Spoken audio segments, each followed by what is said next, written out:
Zap Crypto. Tous les jours, toute l'actu crypto au même endroit. Et pour me soutenir, abonne-toi et active la cloche pour ne pas manquer le prochain Zap Crypto.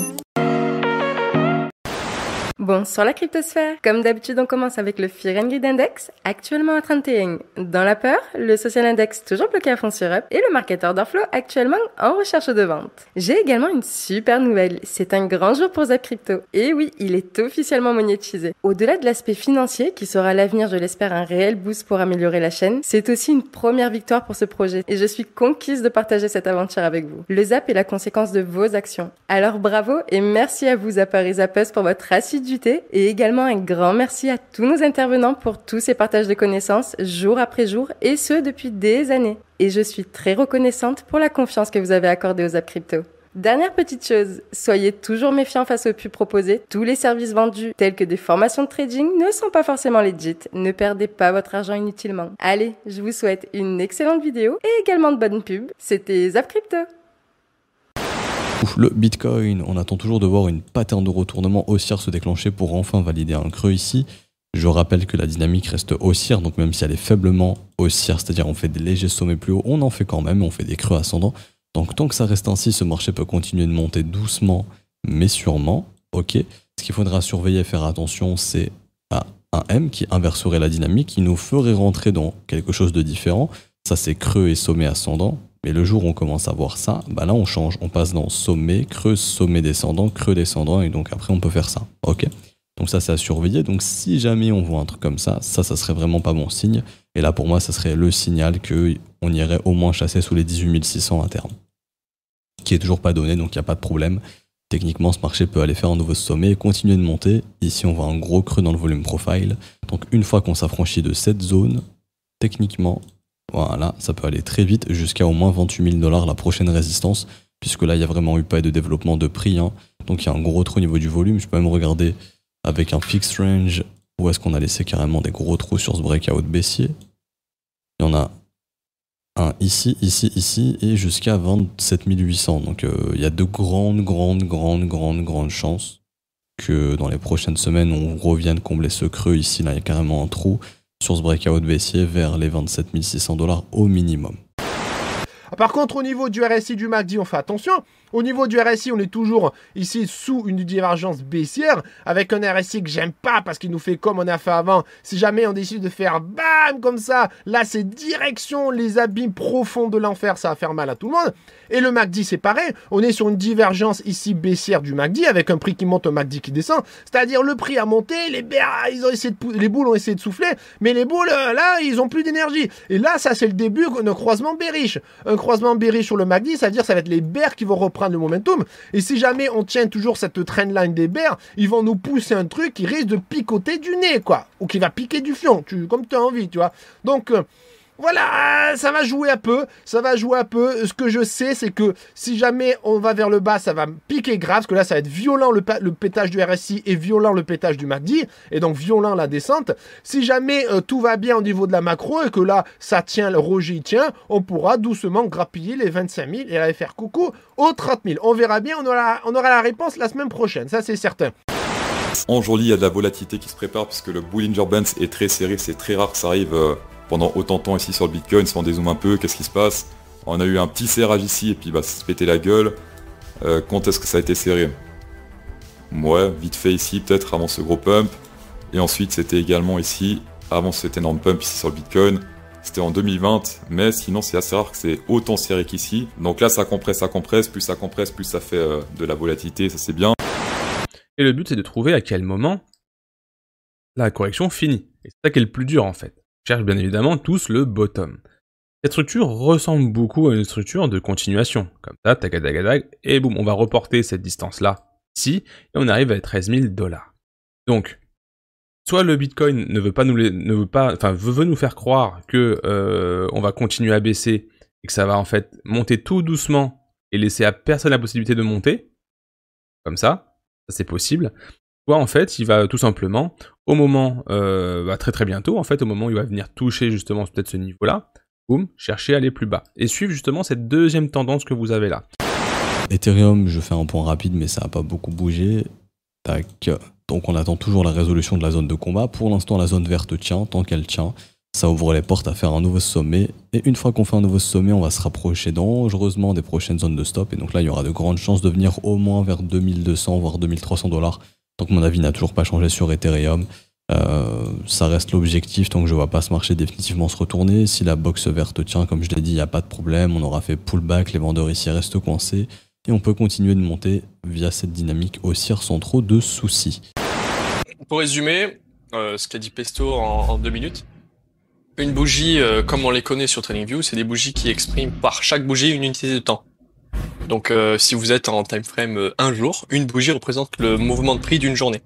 C'est comme si vous aviez le prix en ligne, en 1 point par jour, sauf que la bougie, l'avantage c'est qu'il y a 4 points par jour. Le prix à l'ouverture de la journée, le prix à la fermeture de la journée, qui constitue entre les deux donc le corps de la bougie, et le prix le plus bas et le plus haut atteint dans la journée qui constitue les mèches. C'est tout à fait possible d'avoir des bougies qui n'ont pas de mèche, ou des bougies qui ont un corps qui fait juste un trait, ou qui ont une mèche des deux côtés selon le mouvement de prix qui s'est passé dans la journée. Il y a d'autres types de bougies qui sont pas basées sur le temps, c'est pas nécessairement basé sur le temps. Une bougie peut représenter une journée, mais une bougie pourrait représenter 300 BTC de volume par exemple. Ce que vous avez sous les yeux, c'est le prix du Bitcoin en orange, et en blanc, c'est le cours du Nasdaq. Et ouais, en plus de tout ça, vous avez également la moyenne mobile de 200 semaines concernant le Nasdaq juste ici, en rose/rouge, comme vous préférez. Et donc, ce que vous pouvez y voir, c'est que durant les 10 dernières années, et ça fait un bail déjà, eh bien, on a heurté ce niveau qu'à quelques reprises sur le Nasdaq. Vous voyez qu'on se produit juste ici, on l'a touché là, encore ici, et juste là en ce moment, évidemment. Mais quoi qu'il en soit, regardez-moi ceci en combinaison avec le TSI, qui est finalement relativement similaire au RSI, qui est d'ailleurs à un niveau extrêmement bas actuellement, et le fait qu'on ait ce croisement d'ailleurs, eh bien le Bitcoin, durant ces conditions, a souvent tendance à partir dans de grandes envolées. Encore une fois, il s'agit d'un graphique au long terme, et en gros, tout ce qui nous donne des données sur une plus grande échelle de temps nous suggère que le Bitcoin se trouve dans une zone propice à l'achat pour l'avenir, et en plus sans le moindre doute à ces niveaux plus bas vers les 17-18 000 $, qui étaient de super occasions pour acheter du Bitcoin, en fonction de ce qu'on voit généralement au fil du temps simplement. Et ce que vous pouvez voir ici, eh bien c'est que le Bitcoin a tendance à monter. On est remonté à partir de ce point premièrement, à partir d'ici également, et en gros l'histoire nous laisse à penser que c'est généralement ce qui va arriver dans ces conditions. La question est donc bien sûr de savoir si l'histoire va se répéter cette fois-ci ou pas. Ça s'est en fait déjà produit 1, 2, 3, 4 et 5 fois d'affilée. Est-ce qu'on va donc avoir une 6e fois d'affilée pour perpétuer la précision de cet indicateur, ou est-ce qu'au contraire on va continuer de chuter à partir de ce point? Eh bien on verra bien. Personnellement je pense qu'on va remonter, mais qu'en pensez-vous personnellement? Faites-moi savoir ça en commentaire. Alors le dollar index évidemment qui sera impacté demain par le NFP. Donc hier, il est allé nous chercher le niveau de Kijun ici, mais vous voyez que ce plat de Kijun là, pour le moment, tient en résistance au 106,48. Alors, c'était plutôt, on avait une information intéressante ici, puisqu'on a été repassé au-dessus de la Tenkan, bon, malgré le fait qu'on reste en dessous de la Kijun. Le niveau qui a surveillé sur le dollar index, c'est vraiment les 105,31, parce que c'est la Tenkan hebdomadaire qui se trouve sur le même plan que la SSB, donc journalière. Vous voyez que la lagging span, alors aujourd'hui, ça aurait été un peu compliqué de passer, parce que la bougie était un peu forte. Par contre, là, il y a 3 jours pendant lesquels ça pourrait passer puisque on a des petites bougies. Donc il va falloir surveiller ce niveau. Donc je vous le mets ici. Tant que le dollar index reste au-dessus de sa Tenkan, ça reste haussier. Donc là, on avait un démarrage en dessous, mais on l'a repris. Là, on est passé en dessous, mais on l'a repris. Donc à chaque fois en clôture, c'est positif. Là, pour le moment, la semaine qui s'affiche, qui n'est pas terminée, parce qu'elle sera terminée demain soir. Pour le moment, on a un doji et on préserve ce niveau de Tenkan Weekly. Donc si ce niveau est préservé en clôture, à ce moment-là, on peut envisager une reprise haussière pour aller chercher les 100% d'extension FIBO sur le dollar index. Donc, quand vous écoutez les experts en économie, eh bien, ils vous disent tous que c'est pas gagné. Par contre, pour l'instant, le marché, il espère que finalement, c'est gagné. Alors, on en est là. On est dans une énorme interrogation pour le moment. On espère que cet après-midi, avec les chiffres de l'emploi, eh bien, on y verra un tout petit peu plus clair. Je vous cache pas que je suis pas convaincu que ça va régler tous nos problèmes. Ce qu'on sait surtout, c'est que la semaine prochaine, il y aura le CPI. Et quand on aura le CPI, on pourra peut-être enfin se dire que finalement, eh bien, l'inflation a fait son pic et que l'effet Fed est en train de fonctionner. Mais ça, c'est de la musique d'avenir. Pour l'instant, on est concentré vraiment énormément sur les chiffres de l'emploi. On a oublié l'affaire Pelosi, on a oublié la guerre en Ukraine et on a oublié tout le reste. Pour l'instant, Les chiffres trimestriels continuent à être moins pires. On a encore quelques bonnes nouvelles, mais quelques bonnes nouvelles aussi qui montrent quand même qu'il y a une volatilité monstrueuse dans ce marché qui n'est pas toujours très très saine. Également ici, news hyper bull et hyper bien, vraiment une très bonne chose également, c'est que visiblement il y a des sénateurs qui ont comme projet de réguler Bitcoin et Ether dans un premier temps déjà comme des commodités. On avait un gros problème aux États-Unis qui était de savoir qui est compétent pour juger de la crypto, qui est notamment sur Ether, qui est un petit peu centralisé aussi, donc du coup on a Vitalik Buterin qui est un petit peu dans l'histoire, qui pourrait s'enrichir. Donc est-ce que ce sont des contrats d'investissement que vous signez quand vous achetez sa crypto, ou alors tout simplement est-ce que vous achetez un bien et service, une commodité, comme de l'or, comme du pétrole, comme ce genre de choses? Eh bien, en l'occurrence, un projet de loi ici aux États-Unis qui, s'il arrive à son terme, c'est-à-dire qu'il va d'abord être relu par le Sénat, il va y avoir toute la partie markup, etc.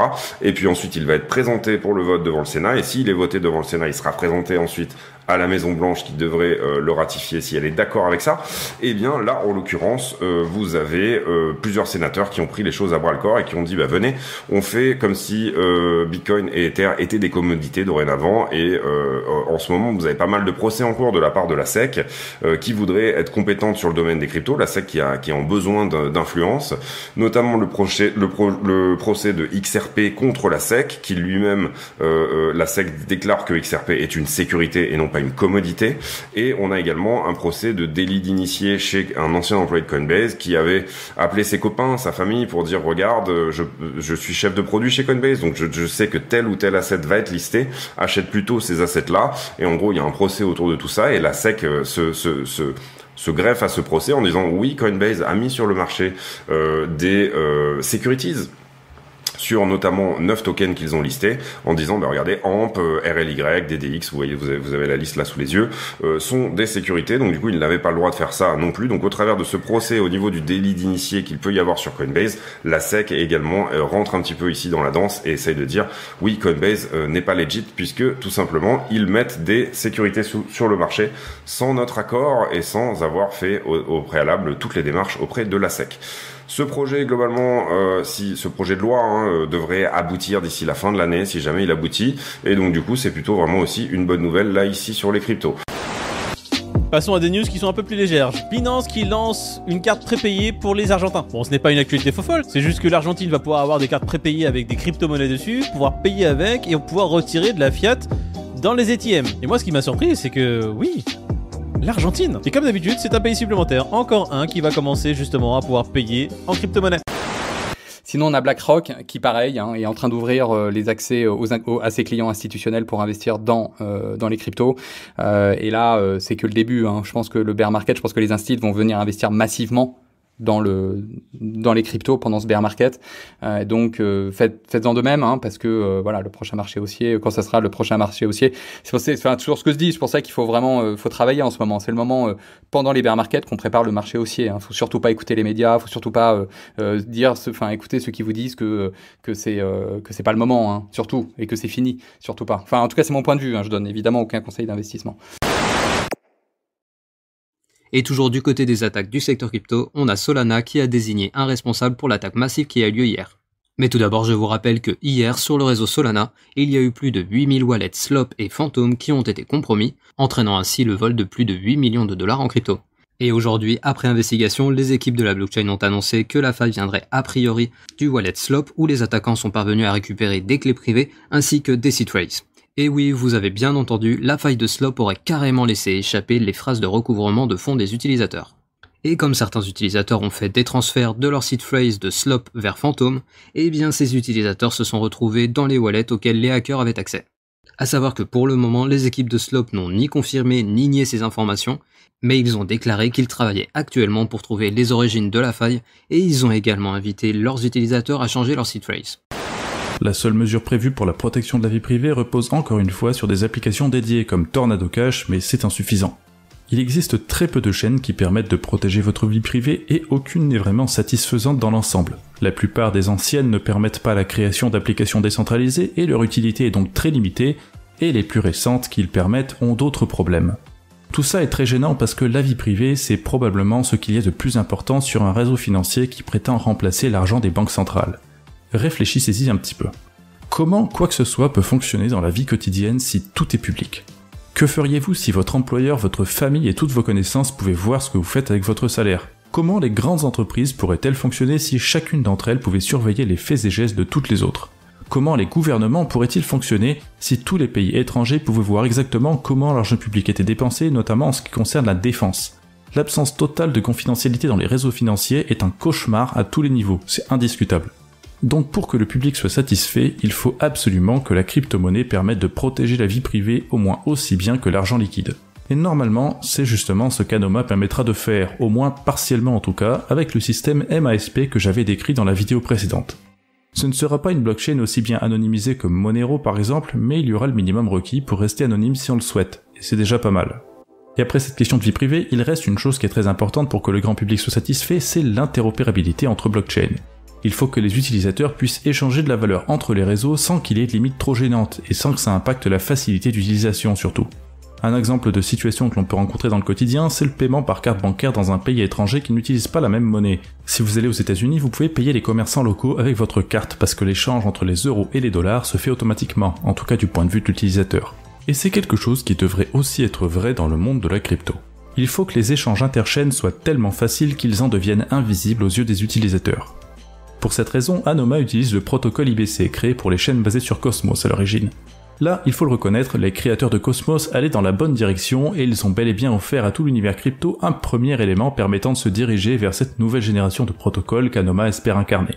Mais on ne peut pas vraiment dire qu'ils font partie de cette nouvelle génération à part entière, étant donné qu'il leur manque encore les 3 autres caractéristiques permettant d'aller au-delà d'un simple système de règlement programmable. Pour cette raison, l'équipe Eliax considère que la 3e étape, après le règlement scriptable et le règlement programmable, c'est quelque chose qui est extrêmement difficile à dire en 2 mots puisqu'il faut absolument réunir tous les critères que j'ai mentionnés. D'après eux, cette 3e étape, c'est donc celle des protocoles de règlement basés sur les intentions protégeant la vie privée conçus pour la découverte des contreparties, la fourniture de solutions et les échanges interchaînes atomiques. C'est une phrase un petit peu longue, mais malheureusement, ils n'ont pas trouvé de moyen de la raccourcir. En tout cas, c'est un système de règlement programmable avec tellement d'améliorations fondamentales qu'il correspond beaucoup mieux à ce dont un être humain a vraiment besoin pour échanger de la valeur en toute sérénité. Tout ça, ça aura des impacts positifs sur les marchés des cryptos.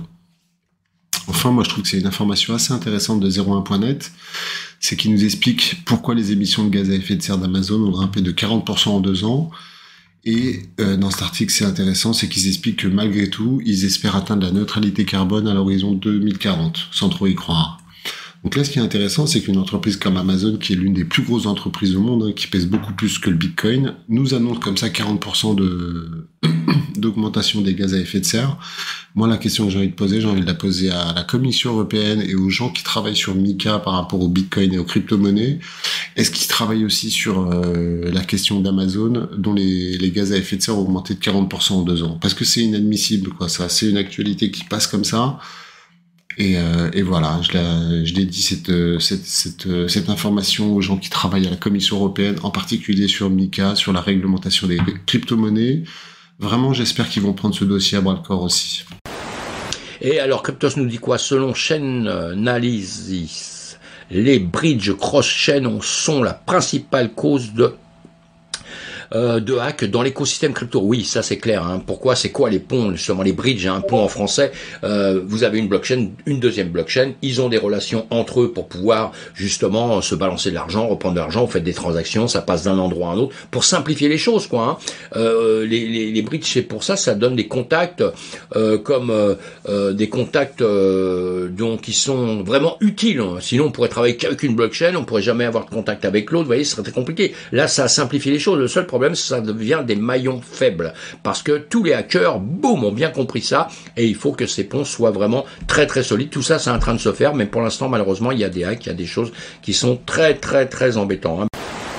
Meta vient de confirmer qu'ils allaient lancer le déploiement de leur stratégie autour des NFT sur plus de 100 pays différents. A priori, cela concerne Instagram, mais ça devrait aussi impliquer en fait tout ce qui est autour de Facebook aussi, avec les créateurs qui pourront créer, on va dire, leur propre NFT. Et il y avait une expérimentation en cours autour de la blockchain Ethereum et Polygon uniquement aux États-Unis. Là, ils vont au niveau de 100 pays différents. Mark Zuckerberg l'a annoncé dans un post Facebook. Là, ils vont, voilà, c'est 100 nouveaux pays. J'ai pas la liste des pays, je suis preneur si vous l'avez, mais j'imagine que la France devrait en faire partie et le reste de l'Europe. 100 pays, c'est quand même quasiment un pays sur deux. Et aussi la nouveauté, c'est qu'ils ont dit maintenant on allait avoir l'intégration avec le Coinbase Wallet et aussi Dapper. Du coup Dapper, Dapper c'est la maison mère, on va dire, c'est Dapper Labs, c'est la maison mère de Flow et de tout ce qui tourne autour de cette crypto-monnaie là.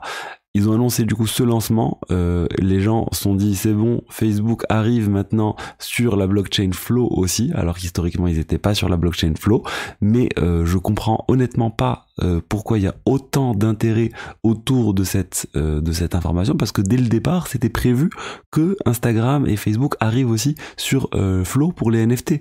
Ils avaient dit pour l'instant on commence avec Polygon et Ethereum, et le 10 mai ils avaient déjà dit on va supporter plus tard Flow et Solana. Donc vraiment je comprends pas pourquoi le marché a autant réagi de la sorte avec les plus 30%, mais voilà, sachez que ça arrive, et sachez aussi que sur Solana ça arrive, donc potentiellement un petit bump quand l'annonce va être annoncée, quand l'annonce va arriver de Solana. Donc voilà pourquoi Flow a même pris plus de 50% dans la journée, et maintenant on arrive à du 35%. Mais alors que Tinder fait marche arrière sur le Web3, on a une autre grosse société qui, elle, s'y met à fond. Et il s'agit de Starbucks qui, au travers de son PDG, a déclaré que la société était actuellement en train de travailler sur des initiatives du Web3 qui devraient se construire autour d'un modèle de récompense pour les clients, et ces récompenses devraient a priori prendre la forme de NFT à collectionner afin de favoriser un sens de communauté pour la marque. À savoir que ces déclarations ne sont pas vraiment une grande surprise, étant donné qu'en avril dernier, la société avait déjà déclaré qu'il voulait utiliser la technologie des NFT, mais pour le moment, on n'a pas beaucoup plus d'informations sur la forme que prendront ces récompenses numériques, et bien sûr, affaire à suivre dans ce Daily Crypto. Pour vous contextualiser un peu le truc, Crixivia, c'est un MMORPG dans un univers fantasy dans lequel une mine a été découverte pleine de gemmes magiques. La cupidité des hommes et leur quête de pouvoir les fait créer un village du nom de Crixivia aux abords des mines dans lequel vivent des mercenaires, des marchands, etc. intéressés par l'exploitation des mines. Vous êtes l'un d'entre eux. Dans Life Beyond, c'est assez différent. Vous êtes plongé cette fois-ci dans la science-fiction. En enquêtant sur Mars, l'humanité découvre un téléporteur vers une étrange planète du nom de Dolos. Votre travail en tant qu'explorateur va être de réaliser diverses missions de reconnaissance sur cette planète, pourquoi pas en faire plus tard une colonie terrienne. Crixivia est développé par une équipe française de 21 personnes. Life Beyond, il n'y a que 5 personnes spécifiées sur le light paper, donc je n'en sais pas plus. Le premier est backé depuis récemment par Polygon Studio, le second par Animoca Brains. Je vais diviser ça en plusieurs chapitres pour plus de clarté, et on commence tout de suite avec un élément assez important. Beaucoup de jeux sont faits avec des petits moyens, et notamment dans le monde des play to earn, et c'est souvent une mission commando pour rejoindre le jeu sans bug, notamment pour rejoindre ses potes sur le lobby. Sur Crixivia, il y avait un bug avec la queue, rapidement résolu en spammant le bouton cancel jusqu'à ce que ça fonctionne, et pour se rejoindre in-game, ça fonctionne nickel. J'ai pu retrouver mes potes sans trop de soucis. Sur Life Beyond, 0 bug pour ma part, je me suis connecté direct et j'ai pu rejoindre un de mes potes très rapidement. En revanche, le deuxième a eu un souci qui s'est résolu tout seul au bout de quelques longues minutes. Globalement, je suis assez agréablement surpris et que tout fonctionne si bien sur une alpha.